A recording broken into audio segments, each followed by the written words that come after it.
বর্তমান পাকিস্তান ও ভারতের মধ্যকার উত্তেজনা যেন পূর্ব পরিকল্পিত সংঘর্ষের আভাস দিচ্ছে।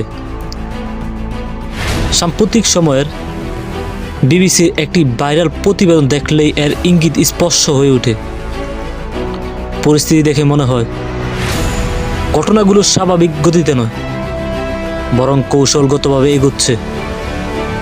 পাকিস্তান শান্তি প্রতিষ্ঠার প্রয়াস চালালেও বাস্তবতা বলছে তাতে তেমন কোনো ফল আসবে না, বরং সংঘাত আরও জটিল আকার নিতে পারে। যদি পরিস্থিতি নিয়ন্ত্রণের বাইরে চলে যায় এবং পারমাণবিক অস্ত্র ব্যবহারের দিকে গড়ায়, তবে ধারণা করা যায় প্রথম পদক্ষেপ ভারত থেকে আসতে পারে। এই উত্তেজনার পরিণতি হবে ভয়াবহ। কত শত তাজা প্রাণ অকালে ঝরে যাবে তার হিসাব কোনো পরিসংখ্যান দিতে পারবে না। মানবতা যে আরও একবার রক্তাক্ত হবে সে আশঙ্কা এখন আর কল্পনা নয়, ধারণা করা যেতেই পারে। আন্তর্জাতিক ভূরাজনৈতিক বিশ্লেষকদের একাংশের মতে আন্তর্জাতিক মহল, বিশেষত মার্কিন যুক্তরাষ্ট্র এই সংঘাত বন্ধের কার্যকর ভূমিকা রাখবে না, বরং যুদ্ধের সূত্রপাত ও বিস্তারের পেছন থেকে পরোক্ষ সমর্থন বা কৌশলগত স্বার্থে নির্ভরতা বজায় রাখতে পারে।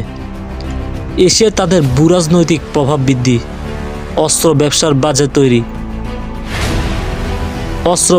বাজার তৈরি করার লক্ষ্যেই যুক্তরাষ্ট্রের এমন ফ্যাসিস্ট ভূমিকা অনুমান করা হচ্ছে। আর পাশে আছি আমরা কি কল্পনা করতে পারি আমাদের দেশের কি হবে? এই যুদ্ধের কারণে হয়তো বাংলাদেশ কোনো সংঘাতে জড়াবে না, কিন্তু সংঘাতে না জড়িয়েও আমাদের কতটা ক্ষতি হতে পারে অর্থনৈতিকভাবে ভাবা যায়।